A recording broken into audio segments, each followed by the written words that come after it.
Praise the lord. ಇವತ್ತಿನ ಸಬ್ಬ ದಿನದಲ್ಲಿ ತಂದೆಯಾದ ದೇವರನ್ನು ಆರಾಧಿಸೋಣ. ನಿನ್ನ ವಾಕ್ಯದಂತೆ ನಡೆಯುವೆನಾ, ನಿನ್ನ ಆತ್ಮದಿ ತುಂಬಿಸು ನನ್ನ, ಪರಿಶುದ್ಧಾತ್ಮನಿಂದ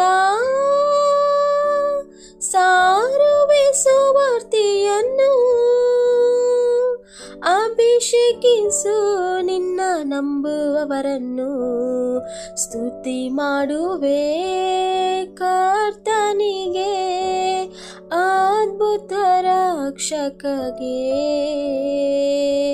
ಜೀವಾಂತ್ಯ ದಿನವೆಲ್ಲ ಏಸುವಿಗೊಬ್ಬರಿಗೆ, ನನ್ನ ಜೀವಾಂತ್ಯ ದಿನವೆಲ್ಲ ಏಸುವಿಗೊಬ್ಬರಿಗೆ. ಆಮೆನ್.